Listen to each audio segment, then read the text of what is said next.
माखे अम्मा दिनो लो। अरे अरे अरे अरे अरे बस बस बस शांत शांत छा है भाई प्रिया छा थियो तई तोखे अज हे सिंधी गीत छो छो छो थी गाई सिंधी गीत? अरे तव्हांखे ख़बर न अॼु असांजो सिंधी भाषा दिवस आहे ऐं मूंखे हुनजी एतिरी ख़ुशी आहे कि मां नचण टपण भाई भाई भाई तू नच टप सब कर तोखे छा खबर है? मूंखे कोने खबर है। अरे मूंखे भी खबर है कि अॼु सिंधी भाषा दिवस आहे। तव्हांखे खबर आहे कि न आहे? त हथ हथ हथ मथे करे ॿुधायो। अरे हथ केवल मथे नथो खणो ताड़ियूं भी वॼाइणियूं अथव। प्रिया मूंखे भी खबर है कि 10 अप्रैल जो सिंधु भाषा दिवस सिंधी भाषा दिवस सिंधी ॿोलीअ जो दिवस आहे। ऐं तोखे छा आहे मां इंदौर मां ईअं ई आयो आहियां छा? मूंखे जंहिंमहिल पतो पियो कि देवलाली जी पूज पंचायत अहिड़ो शानदार प्रोग्राम करे रही आहे अॼु जी तारीख़ में मां डुकंदो आयो थी मां इंदौर मां। ऐं 10 तारीख़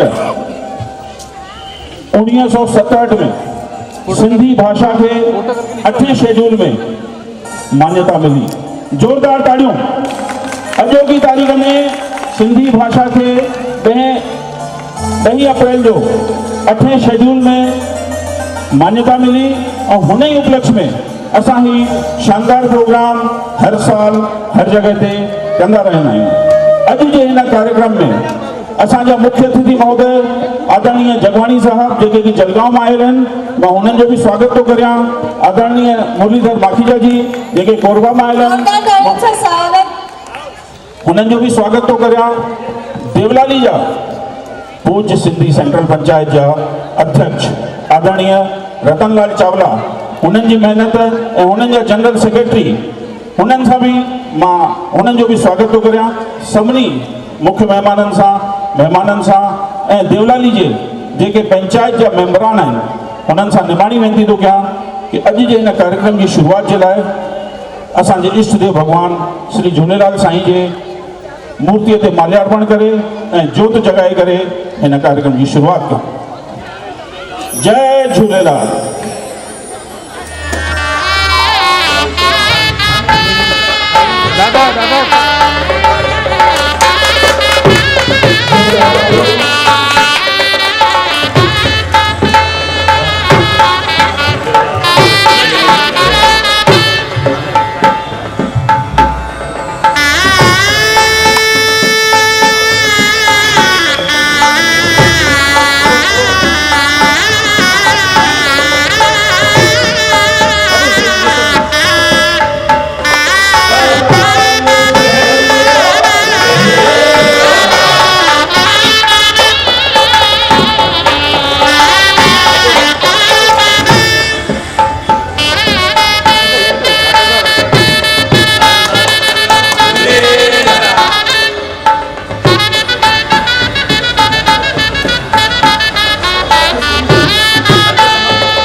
माइक हथ में मिली होती तो पई थी ॻाल्हाए। आयो लाल सभई चओ आयो ना आवाज आयो मतलब मुंह में दम आहे।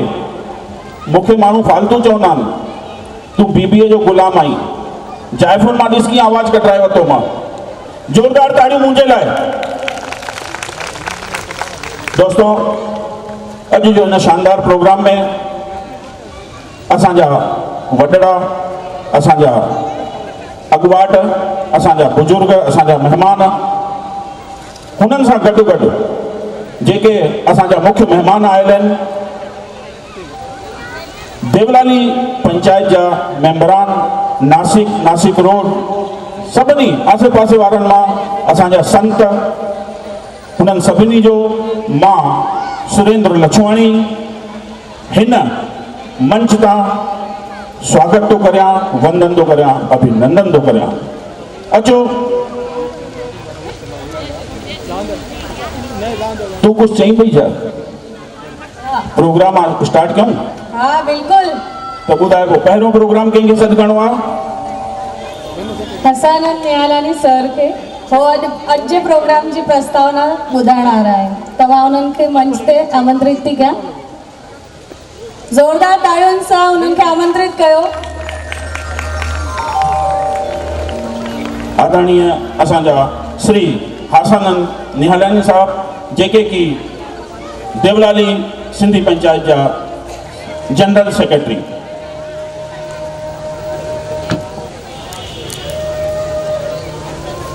अॼु जे हिन सिंधी दिवस 10 अप्रैल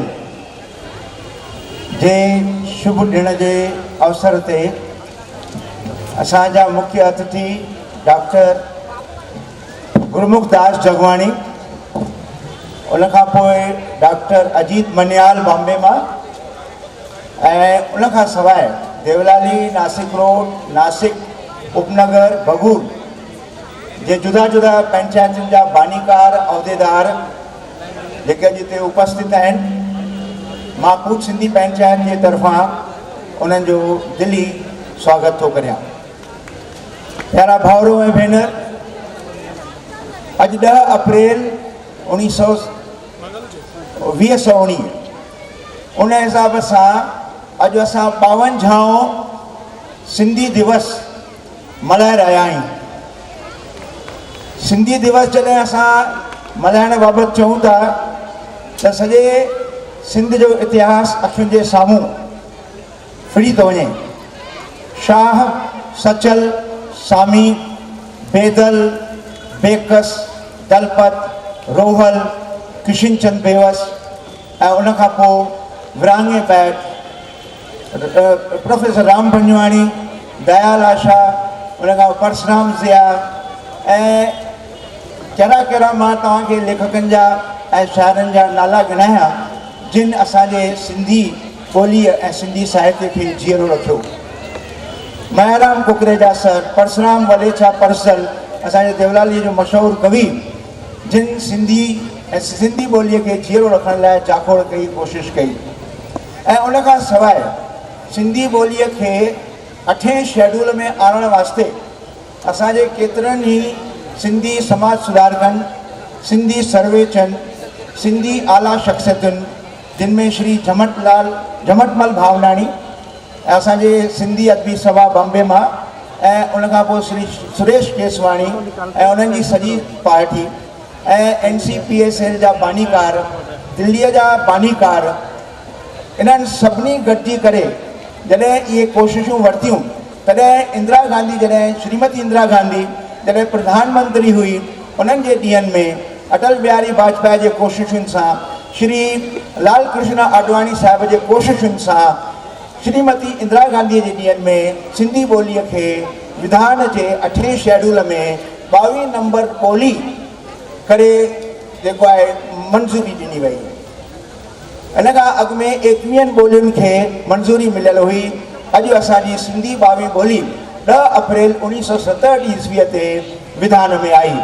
उन जो मतिलबु इहो हो त सरकार चयो त सिंधी ॿोलीअ जो जीअं असां ॿियनि ॿोलियुनि जे विकास लाइ, ॿियनि ॿोलियुनि जे तरक़ीअ लाइ जीअं सरकार कोशिशूं वठी रही आहे, तीअं सिंधी ॿोलीअ जे विकास लाइ, सिंधी साहित्य जे विकास लाइ असां ज़बरदस्त कोशिशूं वठंदासीं।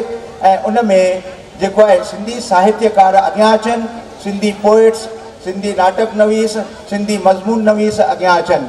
ऐं उन खां पोइ इहा लहर चालू आहे, इहा लहर चालू आहे। अॼु NCPSL जेका आहे दिल्लीअ में ह्यूमन रिसोर्स डिपार्टमेंट जी national council for promotion of Sindhi language, जिन जा हिते बानीकार डॉक्टर अजीत मनियाल हाज़िर आहिनि, तव्हांखे वधीक ॿुधाईंदा।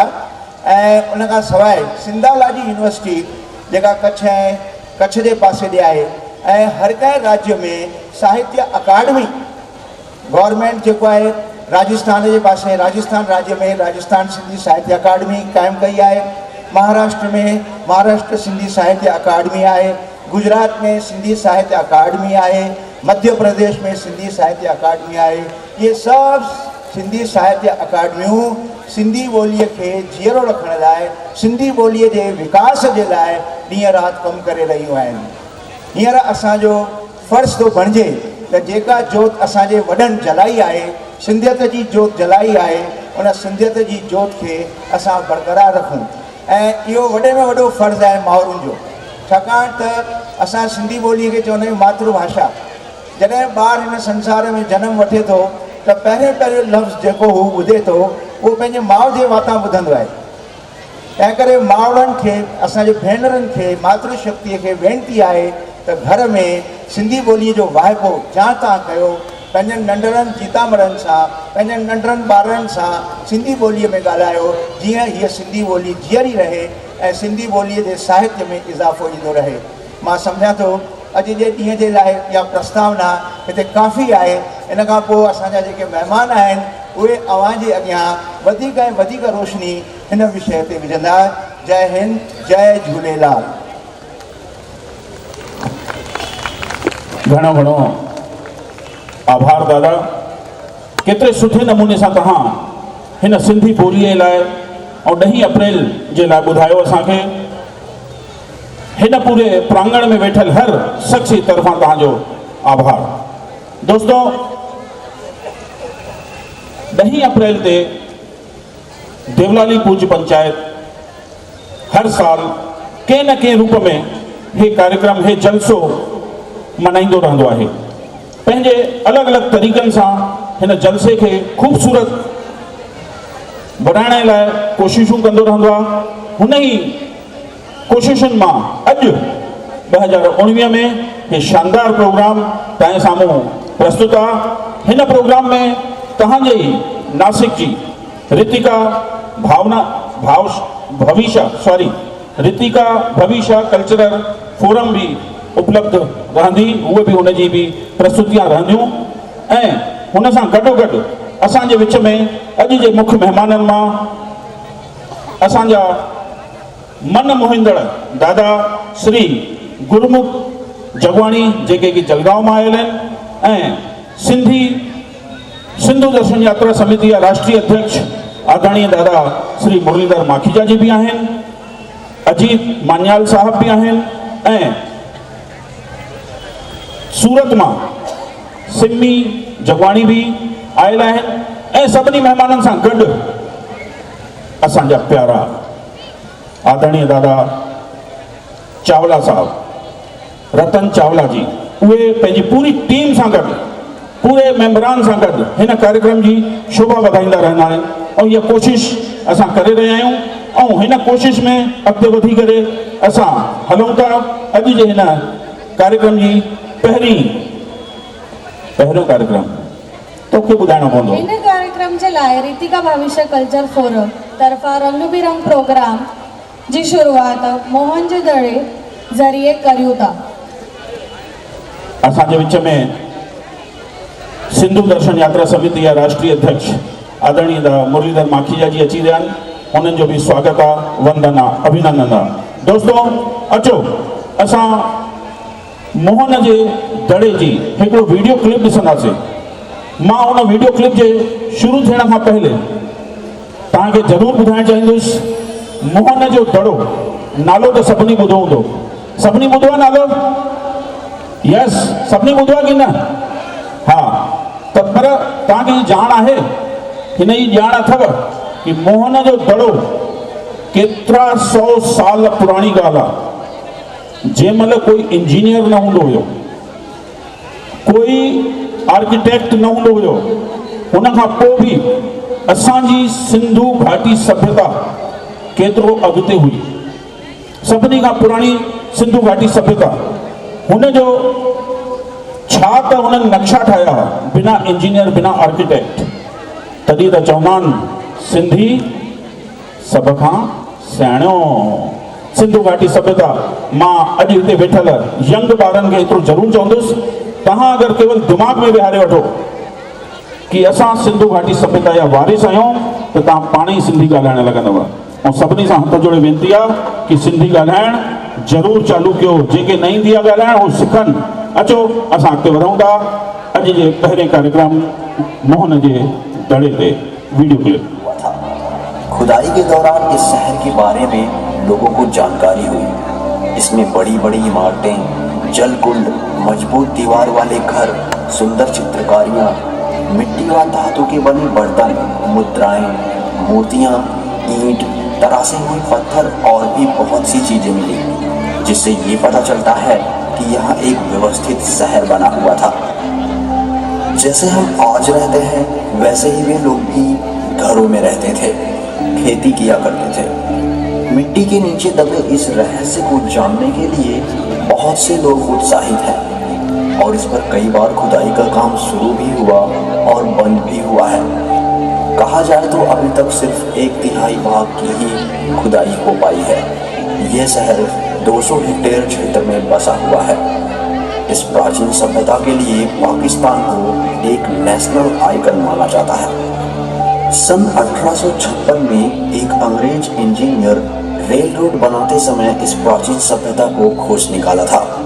रेलवे ट्रैक बनाने के लिए ये इंजीनियर पत्थरों की तलाश कर रहा था जिससे वो गिट्टी बना सके। यहाँ उन्हें बहुत मजबूत और पुरानी ईंट मिली जो बिल्कुल आज की ईंट की तरह बनी हुई थी। वहाँ के एक आदमी ने बताया कि सबके घर इन्हीं ईंटों से बने हैं जो उन्हें खुदाई में मिलते हैं। तब इंजीनियर समझ गया कि ये जगह किसी प्राचीन शहर के इतिहास से जुड़ी है।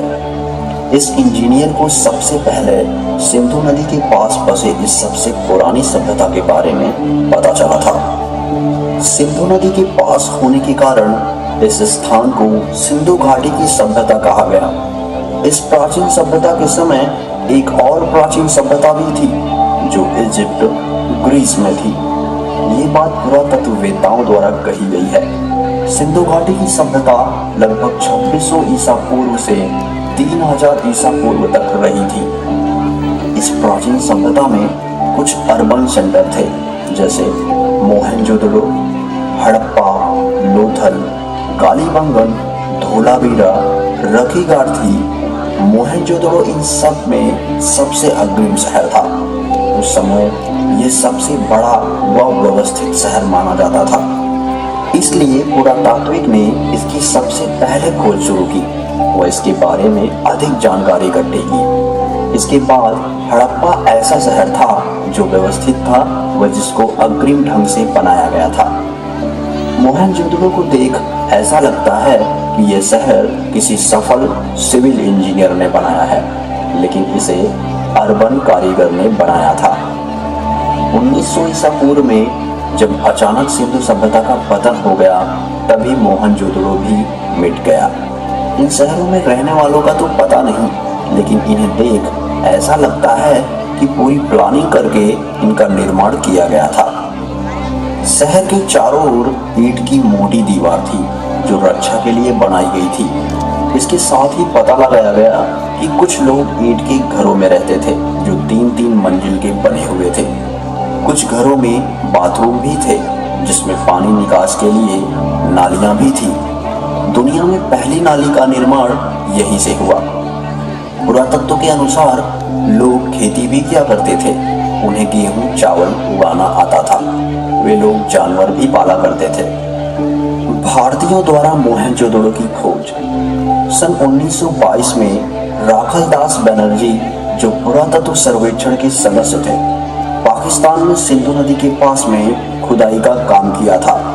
उन्हें बुद्ध का स्तूप सबसे पहले दिखाई दिया, जिसके बाद आशंका जताई गई कि यहाँ नीचे कुछ इतिहास दबा हुआ है। इस खोज को आगे बढ़ाते हुए सन 1924 में काशीनाथ नारायण व सन 1925 में जॉन मार्शल ने खुदाई का काम करवाया। सन 1965 तक इसे भारत के अलग अलग लोगों की कमांड में करवाया गया, लेकिन इसके बाद इस खोज को बंद करा दिया गया और कहा गया कि खुदाई की वजह से प्रकृति को नुकसान हो रहा है। मोहनजोदड़ो की विशेषताएं। खोज के दौरान पता चला था कि यहाँ के लोग गणित का भी ज्ञान रखते थे।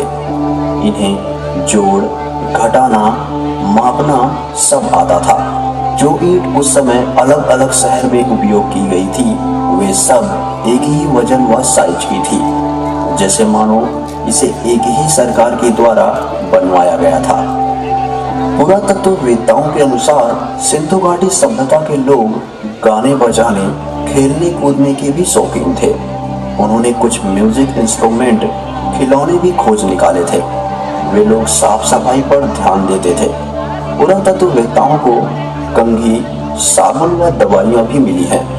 उन्होंने कंकालों के दांत का निरीक्षण भी किया था, जिससे यह पता चला था कि उनके नकली दांत भी लगे हुए थे। मतलब प्राचीन सभ्यता में डॉक्टर भी हुआ करते थे। खोजकर्ताओं ने बहुत से धातु के गहने व कॉटन के कपड़े भी खोज निकाले थे। ये गहने आज भी बहुत से संग्रहालय में रखे हुए हैं। इसके अलावा बहुत सी चित्रकारी, मूर्तियां, सिक्के, दिए, बर्तन, औजार भी मिले थे, जिन्हें देश विदेश के संग्रहालयों में रखा गया है। खोज में पता चला था कि ये लोग खेती भी किया करते थे। काले पड़ गए गेहूं के दाने आज भी संभाल कर रखे गए हैं। कुछ लिपिक भी मिले हैं, जिससे यह सिद्ध होता है कि इनको पढ़ना लिखना भी आता था। यहाँ के लोग सोने चांदी के गहने भी पहनते थे। कहते हैं प्राचीन सभ्यता में 50 लाख तक लोग रहते थे। भूचाल आया और सब तहस नहस कर दिया। कहते हैं इसी भूचाल के चलते मोहनजोदड़ो दब गया और भूकंप के बाद हिमालय पर्वत बन गया। कुछ खोज से पता चलता है कि उस समय वहां रहने वालों के दुश्मन भी हुआ करते थे। कुछ हमलावरों ने वहां हमला कर पूरे शहर को नष्ट कर दिया था। अभी पुरातत्व वाले और खोज में लगे हुए हैं। वे पता कर रहे हैं कि कैसे इस शहर का निर्माण हुआ, वहां रहने वालों ने कैसे इतनी अग्रिम सभ्यता का निर्माण किया और कैसे इनका अंत हुआ। इन सब सवालों के जवाब के लिए पुरातत्ववेत्ताओं की खोज। सिंधु घाटी सभ्यता। ये शानदार वीडियो क्लिप काथे न काथे असांजे ॿारनि खे हिन क्लिप ज़हन में इहो विधो हूंदो कि असां कहिड़े सभ्यता जा वारिस आहियूं। जेके ॿार सिंधी ॻाल्हाइण में लॼ था कनि, शर्माइनि था, फ्रेंच सिखंदा, जैपनीज़ सिखंदा, हिंदी ॻाल्हाईंदा, मराठी ॻाल्हाईंदा, गुजराती ॻाल्हाईंदा, पर सिंधी ॻाल्हाइण में शर्म था कनि। छो जो उन्हनि खे इहो पतो कान्हे कि असां कहिड़ी सभ्यता जा वारिस आहियूं। गर्व सां चई था सघो कि असां सिंधु घाटी सभ्यता जा वारिस आहियूं ऐं सिंधी भाषा गर्व सां ॻाल्हायो। डंके की चोट पे जंहिं महिल पाण में गॾिजो त केवल ऐं केवल सिंधी में ॻाल्हायो। अचो असांजे विच में वरी हिकु मिंट लाइ असांजा आदरणीय दादा हासानंद निहलानी जी ईंदा। उहे हिकिड़ी ॼाण ॾियण था चाहिनि श्री हासानंद निहलानी जी। धन्यवाद। प्यारा भाउरो ऐं भेनर, हीअ हिकु जेको आहे अनाउंसमेंट, ऐलान, पधराई शंकर एजुकेशन सोसाइटीअ जे चेयरमैन ऐं उनजे समूचे उहिदेदारनि, बानीकारनि जे तरफ़ां आहे त हिन साल जेके बि असांजा सिंधी ॿार एडमिशन वठंदा ऐं सिंधी सब्जेक्ट मैट्रिक ताईं खणंदा हलंदा, सिंधी सब्जेक्ट, ॿिया सब्जेक्ट जीअं जो तीअं पाढ़िया वेंदा, अंग्रेज़ी, mathematics, science, history, geography, Marathi, Hindi, पर उन सां गॾु महाराष्ट्र शासन जे तरफ़ां नियम जे अनुसार उहो ॿार मैट्रिक ताईं सिंधी सब्जेक्ट पढ़ंदो त उनखे टोटल फीअ जी 50% फी वेव कई वेंदी। जेका भी टोटल फी हूंदी, सम्झो पंहिंजी 30,000 रुपया फी आहे त उनखे 15,000 रुपया माफ़ कया वेंदा ऐं 15,000 रुपया रुगो हुनखां फी वरिती वेंदी। सभिनी असांजे सिंधी भाउरनि ऐं भेनरुनि खे इल्तिजा आहे, निमाणी वेनती आहे त हींअर डॉक्टर गुजर सुभाष हाई स्कूल तमामु प्रगतीअ जे मार्ग ते आहे। तव्हां शुरूआति में ते क्लिपिंग्स ॾिठियूं हूंदियूं त डॉक्टर गुजर सुभाष हाई स्कूल जो सॼो रूप ढांचो चेंज थी वियो आहे। ऐं हिकु दफ़ो मां तव्हांखे वरी वेनिती कंदुमि त वक़्तु कढी करे फुर्सत में डॉक्टर गुजर सुभाष हाई स्कूल जॾहिं हलंदो हुजे अची सुभाष हाई स्कूल जा जुदा जुदा वर्ग ॾिसो, हॉल ॾिसो, कंप्यूटर रूम ॾिसो, तव्हांखे बिल्कुलु नओं सुभाष हाई स्कूल ॾिसण में ईंदो। अंग्रेज़ी स्कूलनि जूं जेके बि निज़ाकतूं आहिनि, अंग्रेज़ी स्कूलनि जा जेके बि कार्यक्रम जीअं अंग्रेज़ी स्कूलनि में थींदा आहिनि, बिल्कुलु साॻिए टोन ते, साॻिए तर्ज़ ते असां ॿारनि खे उहे सेखारींदा आहियूं।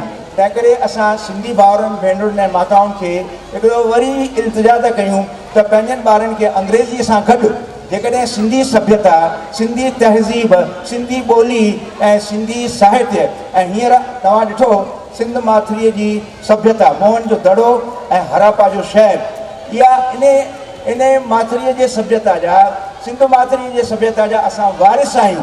त वारसनि जो कमु छा थींदो आहे त पंहिंजी सभ्यता खे जीअरो रखणु, पंहिंजी सभ्यता खे बरक़रार रखणु, असां वारसनि जो इहो कमु थींदो आहे। वारिस छो कबो आहे त जीअं उहो वॾनि जे ॻाल्हि खे अॻिते हलाए। वरी हिकु दफ़ो तव्हांखे वेनिती आहे 2 अप्रैल ते अॼु अचो, संकल्प कयूं, पको इरादो कयूं, दृढ़ निश्चय कयूं त असां पंहिंजनि ॿारनि सां सिंधीअ में ॻाल्हाईंदासीं ऐं सिंधी ॿोलीअ में इज़ाफ़ो आणींदासीं। पंहिंजा ॿार तव्हांजी धन दौलत आहिनि, सिंधी समाज जी, भारत माता जी संतान आहिनि, उन्हनि खे हिन वर्से खां महरूम न रखो, महिरबानी करे। जय झूलेलाल। जय झूलेलाल। मूंखे शादी करणी आहे, मूंखे शादी करणी आहे, इहो वरी छा आहे? मूंखे शादी करणी आहे। भाई इहो छा आहे? शादी करणी आहे, थींदे शादी, एॾी जल्दबाजी छो? मूंखे जल्दी न आहे, मुंहिंजे माउ पीउ खे जाम जल्दी आहे। हा त माउ पीउ खे जल्दी आहे त तूं छो थी चईं मूंखे शादी करणी आहे, शादी करणी आहे? मूंखे हिकु ॻाल्हि नथी सम्झ में अचे, असांजे बायोडेटा में इहो छो पुछियो वेंदो आहे की असां किथां जा आहियूं? किथां जा मतलब? असांजी नुख छा आहे? अच्छा, सिंध में किथां जा आहियूं? हा भाई ॾिसो, असां जेको पंहिंजो ॿारनि जो बायोडाटा ठाराईंदा आहियूं त हुन में इहो ज़रूरु लिखंदा आहियूं कि असां सिंध में किथां जा आहियूं, कहिड़े ज़िले जा आहियूं, लाड़काना जा आहियूं कि न हैदराबाद जा आहियूं कि सखर जा आहियूं, दादूअ जा आहियूं, किथां जा आहियूं, इहो सभु लिखंदा आहियो कि न भाई? हाणे हिन जो सवाल आहे कि इहो छो लिखंदा आहियूं। सिंध में जेतिरा बि ज़िला आहिनि सभिनी जा पंहिंजा रीति रिवाज, पंहिंजा चाल चलन, पंहिंजा सभिनी जूं त्योहार मनाने जो अलग अलग तरीक़ो हुयो। अचो त असां हिन खे पूरे सिंध खे जिले वाइज ॾिसण जो हिकिड़ो प्रयास था कयूं, हिकिड़े नाटिका जे रूप में। ज़ोरदार ताड़ियुनि सां स्वागत था कयूं अॼु जी हिन नाटिका टीम खे। बाप रे मूलचंद, केतिरो टेंशन आहे हिते? कंहिंखे घर वारीअ जो, कंहिंखे ॿार वारीअ जो, कंहिंखे नौकरीअ जो, कंहिंखे छोकिरीअ जो, कंहिंखे ॿारनि जो, त कंहिंखे ढोरनि जो। ढोरनि जो? ढोर माने गॾनि जो कोई टेंशन कंदो आहे छा? बकरीअ खे साह जो, कासाईअ खे मास जो। साईं इहो छा था चओ पिया? भाई मूलचंद, बकरीअ खे साह जो, कासाईअ खे मास जो, हिन जो मतिलबु आहे त सभिनी खे पंहिंजा पंहिंजा टेंशन आहिनि। हिन टेंशन मां निकिरण लाइ कुझु न कुझु त करिणो ई पवंदो। हाणे छा कयूं? हलो त सभु गॾिजी सैर ते हलूं। छो न असीं सभु गॾिजी करे पंहिंजे सिंध प्रांतनि जी अलॻि अलॻि ॻोठनि सैर कयूं। यार सिंध त ॾाढी वॾी आहे, हलो त पंहिंजा पंहिंजा ॻोठ हिक ॿिए खे ॾेखारियूं। तॾहिं त असां सिंधी चवंदा आहियूं, चंड चयो चाह ॾियाई, सिज चयो साह ॾियाई, चंड चयो चाह ॾियाई, सिज चयो साह ॾियाई, मूं चयो सुहिणी सिंध खां सवाइ, मूं चयो सुहिणी सिंध खां सवाइ हर शइ खे बाहि ॾियाई। तव्हां सभिनी खे ख़बर आहे त मां कराचीअ जो रहंदड़ आहियां, छो न शुरूआति कराचीअ खां कयूं? तव्हीं सभिनी खे ख़बर ई आहे कराची सिंध जी राजधानी आहे। जमट मां सुथण त ॾाढी सुठी पाती अथई। हा छो न श्याम मां, हीअ त असांजे कराचीअ जो मशहूरु सुटरी कपिड़ो आहे जेको त कराचियुनि जे मिलुनि में ई ठहंदो आहे। ऐं सिंध त छा दुनिया भर में मशहूरु आहे कराची ड्रेसिस जे नाले सां। इन करे कराची सिंध जी फाइनेंशियल सेंटर आहे ऐं इंडस्ट्रियल हब बि आहे। कराचीअ खे पेरिस ऑफ एशिया बि चवंदा आहिनि। तव्हांखे छा ॿुधायां भाऊ, असांजे कराचीअ खे पंहिंजा बंदरगाह यानी हार्बर लाइन्स, एयरपोर्ट्स ऐं हाईवेज़ बि आहिनि। छा थो ॻाल्हि करे, हवाई जहाज़ बि उॾामंदा आहिनि कराची वञा? हा हा साईं, बिल्कुलु उॾामंदा आहिनि। ऐं कराचीअ जे पढ़ाईअ जो त अॼु बि कंहिंसां बि मुक़ाबिलो कोन्हे को। तव्हांजी कराची त ॾाढी एडवांस्ड आहे। इन करे असीं सिंधी वापारी दुनिया भर में मशहूरु आहियूं। हलो हलो त अची घुमण हलूं हाणे लाड़काणे में। लाड़काणो हिकु अहिड़ो ज़िलो आहे जंहिंजी ज़मीन ॾाढी उपजाऊ आहे। खुला खुला रस्ता, वॾा वॾा बाग बगीचा आहिनि, जंहिंजे करे लाड़काणे खे एटन ऑफ सिंध चयो वेंदो आहे। इन्हीअ करे वॾा चवंदा आहिनि, हुजई लाणो त घुम लाड़काणो। इन करे त सुहिणी मां तोखे लाड़काणो घुमाइण वठी आयो आहियां। हाँ हाँ ख़बर आहे। हलो त असीं सभु शिकारपुर घुमण हलूं। दीपू यार, सावरे शहर संभाले वठी हलजांइ। ॿुधो आहे शिकारपुरी मिर्च वांगुरु तिखा हूंदा आहिनि। छो भाऊ छो ईअं छो था चओ? शिकारपुरी तव्हांजो छा बिगाड़ियो आहे? मां बि ॿुधो हो कि शिकारपुरी नियत बुरी, माइटियूं कनि वञनि फिरी। ईअं छो था चओ पिया? पर अहिड़ी त कोई ॻाल्हि न आहे। मुंहिंजी राणी ही त हिकु पहाको आहे। तव्हीं शिकारपुरी दिलि जा ॾाढा सुठा आहियो। शिकारपुर ॻोठ बि ॾाढो वणंदड़ आहे, तॾहिं त शिकारपुर खे पेरिस ऑफ सिंध चवंदा आहिनि। तव्हांखे ख़बर आहे शिकारपुर खे शिकारपुर छो चवंदा आहिनि? छाकाणि त शिकारपुर में वॾा घाटा जंगल आहिनि। हिन जंगलनि में माण्हू जानवरनि जो वॾे पैमाने ते शिकार कंदा आहिनि। हिन करे हिन शहर जो नालो शिकारपुर आहे। हाणे हलो त मां तव्हां सभिनी खे शिकारपुर जी मशहूरु मोफ्ती कुल्फी थो खारायां, ताकी तव्हां मुंहिंजे सावरनि खे तीखा न कोठिजो। सम्झो चंद्रलाल, हाणे तव्हां असांखे पंहिंजी हैदराबाद घुमायो। भाई चंद्रलाल, तव्हांखे केतिरा ॿार आहिनि ऐं छा कंदा आहिनि? मूंखे साईं 3 ॿार आहिनि, 2 पुट आहिनि, 2 पहिरियल आहिनि। झूलेलाल जी कृपा सां उन्हनि मुंहिंजो धंधो संभाले वरितो आहे। भाऊ, बाक़ी हिकु असांजी न्याणी आहे जेका यूनिवर्सिटी में BA पढ़ंदी आहे। मारे विधी मारिया किकी खे BA थो करायूं। असांजे ॻोठ में त किकी 10 ॿारनि थींदी आहे त असां हुननि जो विहांउ करे छॾींदा आहियूं। न साईं, असां हैदराबाद जी धीअनि खे पुटनि खां घटि न सम्झंदा आहियूं। छो त भाऊ, हिकु धीअ पढ़ंदी त हिकु घर पढ़ंदो, ऐं हिकु घर पढ़ंदो त सॼो ॻोठ पढ़ंदो, ऐं हिकु ॻोठ पढ़ंदो त सॼो समाज पढ़ंदो। इन लाइ असां हैदराबादी धीअनि खे चङो लिखाईंदा पढ़ाईंदा आहियूं। इन पढ़ाई जे ख़ातिर त असांजूं घणियूं हैदराबाद जी ज़ालूं सरकार जे वॾनि उहिदनि ते आहिनि, जीअं त बैरिस्टर, डॉक्टर, प्रिंसिपल बि आहिनि। भेण, न सिर्फ़ु असांजी धीअर पढ़ियल लिखियल आहिनि, पर मानी ठाहिण, फुरमुचे भरण में बि अव्वल आहिनि, ऐं पहनावे में त असांजी बेबियूं ॾाढी ठाहकियूं आहिनि। पूनम, तूं छो माट करे वेठी आहीं? तूं बि त पंहिंजे घमट जे बारे में कुझु ॿुधाए। त हलो, शहर सब सुहिणा पर घमट भी घमट आ। शहर सब सुहिणा पर घमट भी घमट आ। हितां जा माण्हू सब सुहिणा, जहिड़ा खिलणा तहिड़ा मिलणा। शहर सब सुहिणा पर घमट भी घमट आ। छड़ यार, तव्हां गामटू त ॻोठाण आहियो। जंहिं उमिरि में ॿार पढ़ंदा लिखंदा ऐं रांदि कंदा आहिनि, तव्हां उन्हनि खे पढ़ाए था छॾियो। हिन जो भाउ कारण आहे, असांजा मर्द कम जे सिलसिले मां घमट खां ॿाहिरि वेंदा आहिनि। ॾुखियुनि परिस्थिति में बि कमु कंदा आहियूं, इन करे असांजी उमिरि घटि आहे। असीं पंहिंजे ई हूंदे ई ॿारनि जी शादी कराईंदा आहियूं, छाकाणि त असांजे हूंदे ई उन्हनि जे ॿारनि खे बि पंहिंजी संस्कृति ऐं संस्कार जी ॼाण थिए।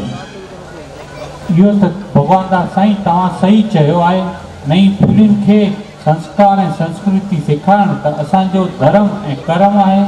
तव्हां चओ था न घमट ॻोठ आहे ऐं असीं ॻोठाणा आहियूं, त ॿुधो, हिननि ॻोठनि जा माण्हू हर कंहिंजे दुख सुख में हिकु परिवार वांगुरु हलंदा आहियूं। असीं गामटू अॼु शहर में रहण खां पोइ बि पंहिंजनि परायनि जा रिश्ता नाता घणी ख़ुशीअ सां निभाईंदा आहियूं। छा इहो असांजो क़दम तारीफ़ जे क़ाबिल कोन्हे? हा साईं, इहो त तव्हां 100% सच था चओ। भाऊ, केतिरो बि घुमूं फिरूं, पर पंहिंजा माण्हू, पंहिंजो कल्चर, पंहिंजी दुनिया, पंहिंजा दोस्त यार भावर रिश्तेदार सभु ज़िंदगी इन्हनि सां ई त आहे। त हलो छो न असां सभु गॾिजी नचूं टपूं ऐं ज़िंदगी जी मौज वठूं। हाँ हाँ हलो हलो।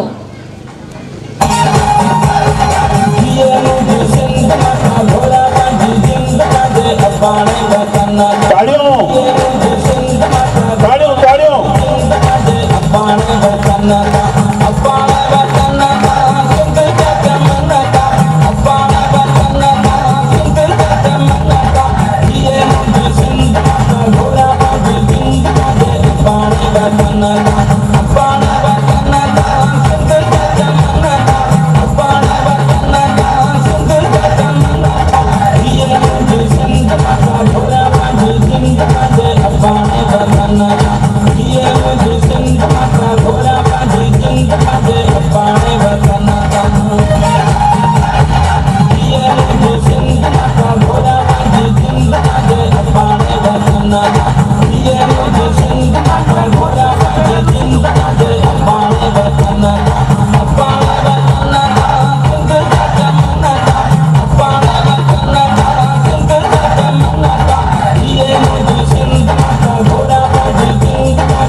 जय झूलेलाल।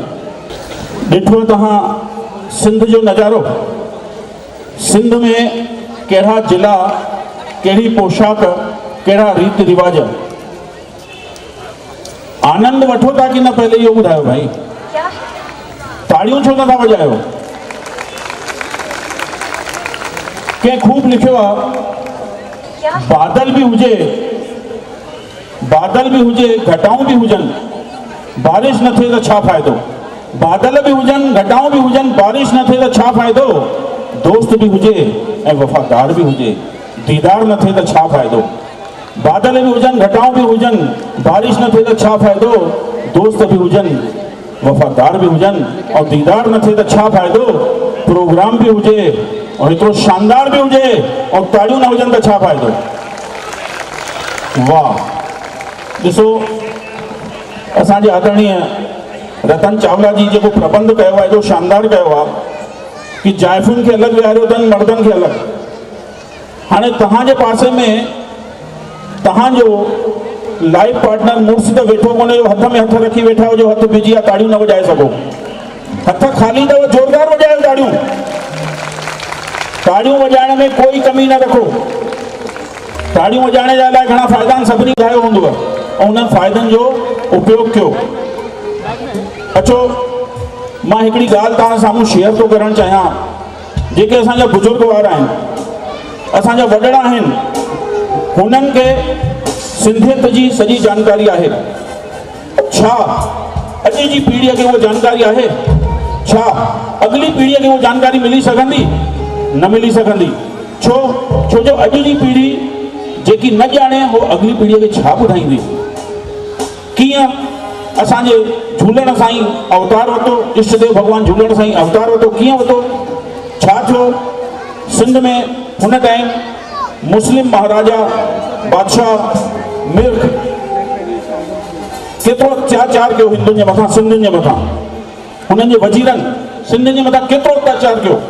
हुन खां पोइ तंग थी करे, मायूस थी करे, सिंधु नदीअ जे किनारे ते 40 ॾींहंनि जो व्रत रखो। झूलेलाल चालीहा जंहिंखे चवंदा आहियूं असां, 40 ॾींहंनि जो व्रत रखो। हुन खां पोइ साईं झूलेलाल इष्टदेव भॻवानु असांजा अवतरित थिया।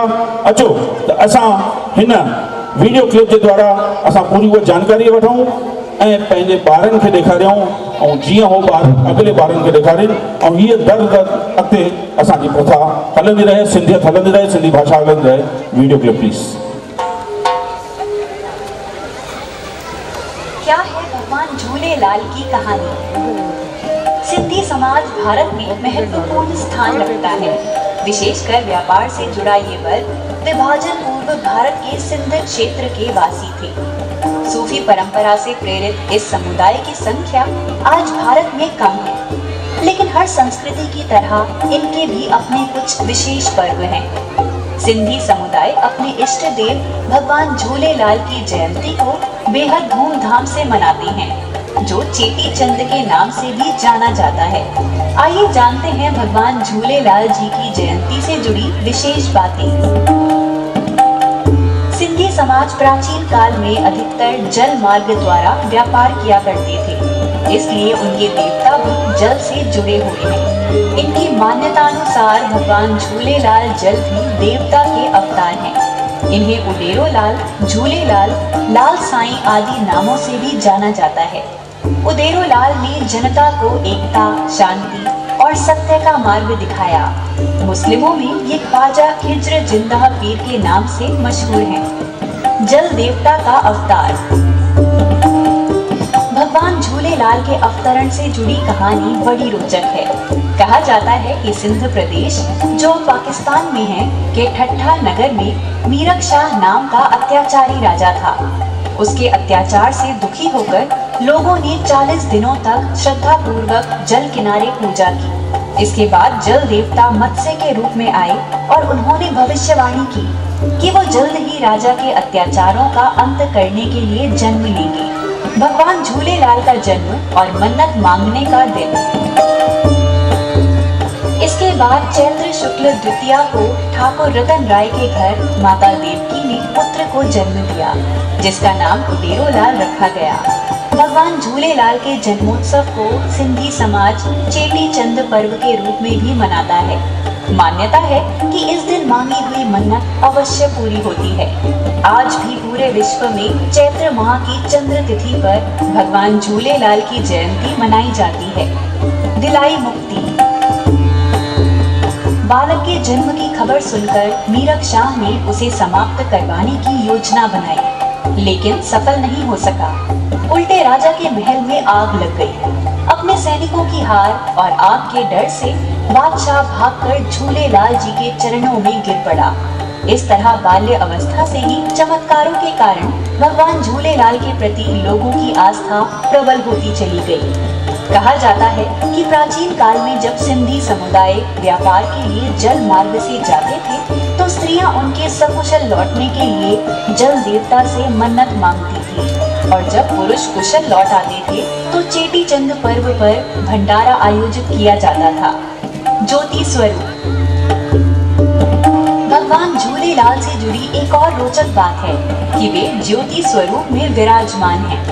आज भी झूलेलाल मंदिर में इनकी अखंड ज्योति प्रज्वलित रहती है। सिंधी समाज उन बेहद चुने हुए समाजों में एक है जो अल्पसंख्यक होने के बावजूद अपनी पहचान और संस्कृति को बनाए हुए हैं। झूलेलाल जयंती सिंधी समाज के लिए अपनी संस्कृति को दुनिया के सामने रखने और एक साथ खुशियां मनाने का पर्व है। अगर आपको ये वीडियो पसंद आया तो इसे शेयर करें और सब्सक्राइब करें हमारा YouTube चैनल।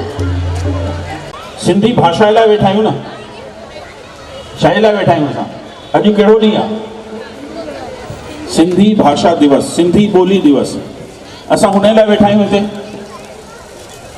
असांजा यंग ॿार किथे आहिनि हिते? यंग, यस, हा बेटा, हिकिड़ी ॻाल्हि ॿुधायो तव्हां मूंखे हाणे। तव्हां मां जेके यंग आहिनि उहे जवाबु ॾींदा। जेकी इहा नेक आहे, हिनखे सिंधीअ में छा चइबो आहे? कंहिं ॿुधायो? तव्हां वॾनि खे मना कयो, मां ॿारनि खां थो पुछां। ॿुधाए, हेॾां कंहिं जवाबु ॾिनो? छा चइबो आहे? हेॾिया बेटा, डुक पाए अचु। भाई कोई तो चए हिनखे कंधु। तव्हां यंग आहियो? हाँ, पर महिला तो हमेशा पाण खे यंग ही मञींदी आहे, भले 60 साल जी थी वञे। बिल्कुलु सही। बेटा तुंहिंजो नालो छा आहे? घनश्याम संजय जेसवानी। सिंधी ईंदी अथई? हिनखे छा चइबो आहे? गिची। अच्छा, सिंधीअ में सोमवार, मंगलवार, बुधवार पूरो ॿुधाए थो सघी? जेतिरो जेतिरो ॿुधाए सघी। बुधर शुरूअ खां शुरू करणु विच विच थींदो आहे। पोइ विच जो ईंदो त कीअं कमु थींदो?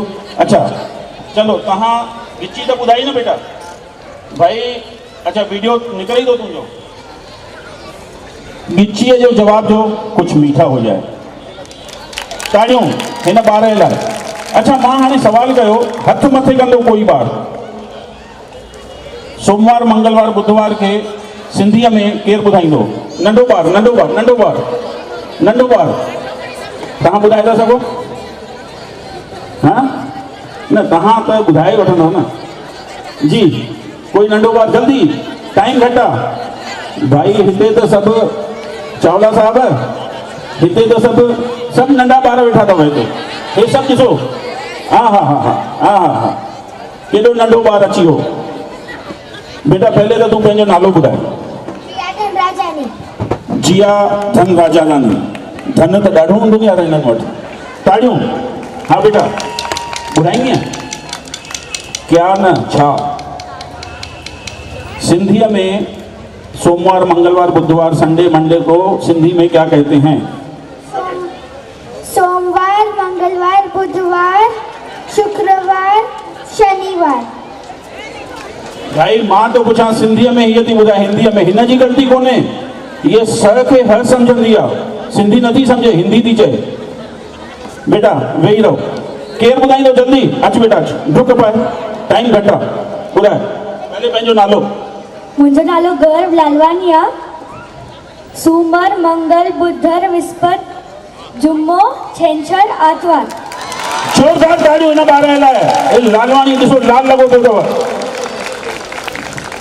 हेॾे बेटा कुछ मीठा हो जाए। अचो।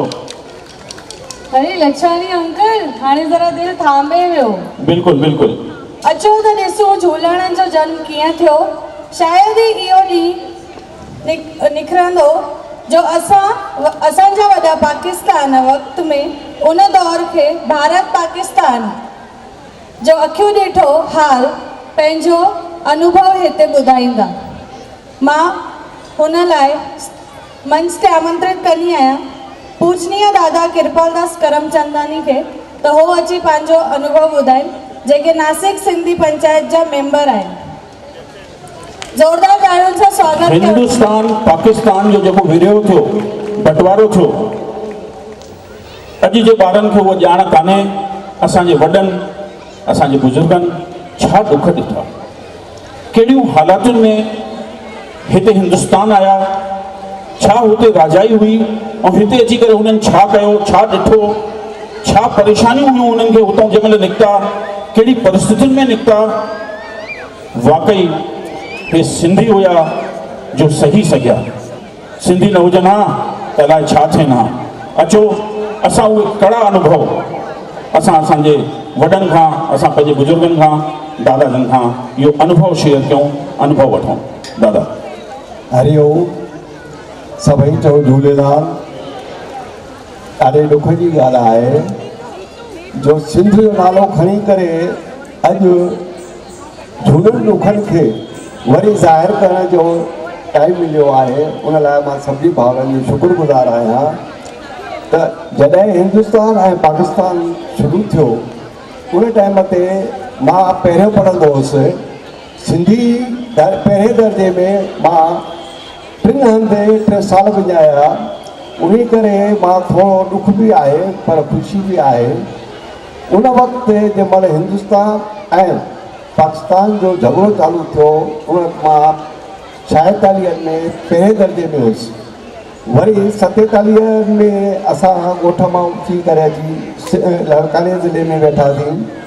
लाड़काने मां जॾहिं असांजे वॾनि खे ख़बर पई त सुभाणे हिते धीअरुनि भेनरुनि जी कुझु ग़लति ॻाल्हि थियणी आहे, उन करे वॾा रातो राति असां सिर्फ़ु हंध ऐं कपिड़नि जी बैग खणी करे घरनि खे कुर्फ ॾेई करे निकितासीं ऐं रेलवे जे थ्रू अची कराचीअ में सिंधी धर्मशाला में रहियासीं। सिंधी धर्मशाला में असां घटि में घटि 8 ॾींहं रहियासीं।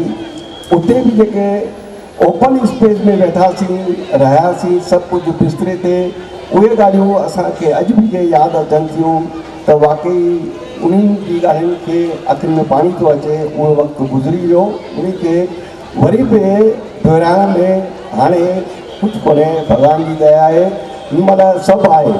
कराची मां जॾहिं असांखे समुंड जे रस्ते जहाज़ जे रस्ते बॉम्बे में आंदो वियो, उन वक़्त बि पाणीअ जे जहाज़ में सभु ओपन जॻह ते वेठा हुआसीं ऐं बिस्तरे ते ई सभु ॻाल्हि मिलंदी हुई, उते ई सभु कुझु थियो।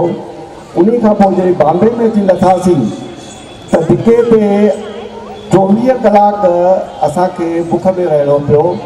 उहे ॻाल्हियूं जेके आहिनि से उहे हाणे गुज़री चुकियूं आहिनि ऐं 24 कलाकनि खां पोइ असांखे ख़बर पई त साबरमती गुजरात ते अहमदाबाद में मोकिलियो थो वञे ऐं उते 2 ॾींहंनि खां पोइ असां पहुतासीं ऐं तंबुनि में रहण लाइ जॻह मिली। असांजा 5 घर हुआ, 5 घरनि खे हिकु तंबू मिलियो। तंबुनि में असां रहियासीं ऐं खाधो पीतो शेड में ओपन स्पेस में थींदो हो। उहो शेड में खाधो पीतो असांजूं माताऊं भाॼायूं करे ईंदियूं, अची उन तंबू में वरी खाईंदा हुआसीं। उन खां पोइ 6 महीना उते रहियासीं। 6 महीने खां पोइ वरी ख़बर पई उतां कैंप मां सिधो मसूर कैंप नासिक खे रवानो कयूं ऐं असां 48 में अची नासिक पहुतासीं। नासिक मिलिट्री कैंप हुई। मिलिट्री कैंपनि जे जॻहियुनि में रहाइण लाइ असांखे हिकु कैंप में रहायो वियो ऐं 5-6 घर असां हिकु ई ब्रेक में रहियासीं, जिते रोटी करण लाइ काई जॻह कान हुई। ॿाहिरियों शुरू खणी अची असांजूं माताऊं रोटी कंदियूं हुयूं ऐं उतां जो हाल अहिवाल तमामु ॾुख भरियो हुयो, जो रुपए लाइ बि असांखे तमामु महांगाई ऐं मुश्किल आई। पर उहो वक़्तु गुज़री वियो ऐं आहिस्ते आहिस्ते असांजे वॾनि उन वक़्त जे ज़माने आहार रुपए सां मज़ूरी करे ऐं रोज़ जो असां 2 भाउर ऐं माता पिता चइनि जो पेट पालियो ऐं आहिस्ते आहिस्ते 48 खां पोइ असां पासे वारे गांव में मसूर गांव में उते असां रहियासीं, जंहिंजे करे असांजा वॾा के वञी नासिक में नौकरी करणु लॻा ऐं आहिस्ते आहिस्ते उन्हनि खे जेको मिलियो उन मां घर जो गुज़ारो कंदे कंदे आहिस्ते आहिस्ते पंहिंजी महिनत सां पाण पंहिंजे पेरनि ते बीठासीं ऐं अॼु भॻवान जी दया आहे पंहिंजी महिनत जो फल खाई रहिया आहियूं। एतिरो चई करे मां सभिनी खां माफ़ी थो घुरां।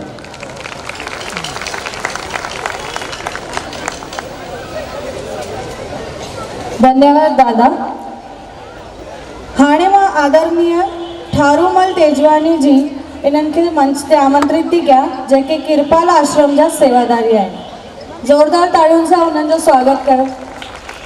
मां स्टेज ते आम भाई बहन खे ॿुधाइण आयो आहियां त असां जीअं हाणे असांजे केसवानी भाई पंहिंजो लेक्चर पूरो कयो, इन सां ई संबंध रखे थो त हिंदुस्तान पाकिस्तान सां छा डिफिकल्टी कहिड़ा कष्ट सिंधियुनि खे भोगणा पिया ऐं तंहिंखां पोइ वरी कीअं कामयाबु थिया त उहो मां तव्हांखे थोरो पार्ट ॿुधाईंदुसि। जॾहिं इहो डिक्लेयर थियो त हिंदुस्तान पाकिस्तान अलॻि आहिनि त उते जे मुस्लमाननि काफ़ी सिंधी हिंदुनि ते कहर करणु शुरू करे छॾिया। राति जो जेके गांवनि में सिंधी रहंदा हुआ ऐं पंहिंजा ढोर पाण सां रखंदा हुआ, पंहिंजे इहे त खपे न खीर वग़ैरह त सभु खपनि, उन ख़्याल खां पाण वटि उहो रखंदा हुआ जानवर। त सुभाणे ते उहे जानवर हिते हूंदा ई न हुआ। अहिड़ी तरह रातो राति चोरी में अची करे चोर इहो जानवरनि खे बि वठी वेंदा हुआ, काए वेंदा हुआ केॾां बि। ऐं जेको ॿियो रस्ते ते को सिंधी हिंदू जे हथ में अची वियो त उन जो सर कढी छॾींदा हुआ। ऐं जॾहिं हिंदुस्तान पाकिस्तान डिक्लेयर थियो तंहिंखां पोइ सिंधियुनि उतां लॾणु बि शुरू कयो ऐं परमिट सिस्टम हुयो, जंहिंखे परमिटियूं हुयूं उहे अचनि पिया, न त अटकी था पवनि।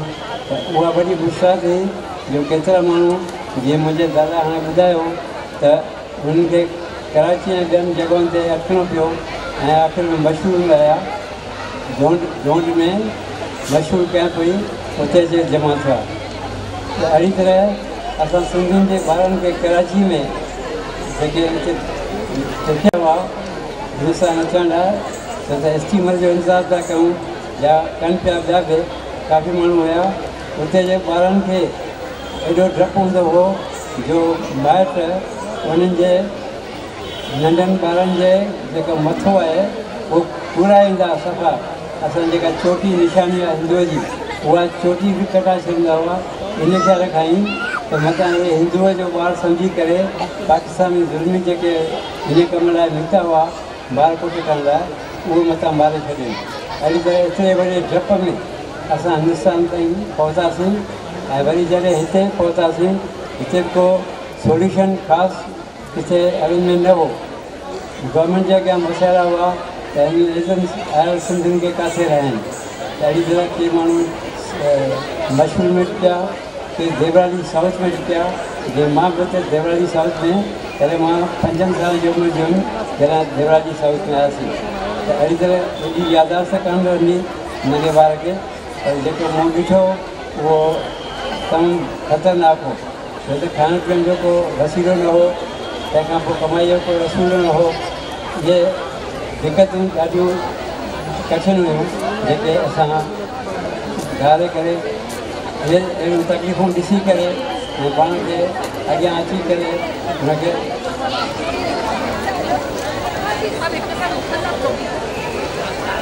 उन्हनि खे अहिड़ियूं तकलीफ़ूं ॾिसी करे असां तॾहिं बि पंहिंजे पेरनि ते बीहण में कामयाबु थियासीं। बसि एतिरो चई मां पंहिंजी जॻह वठां।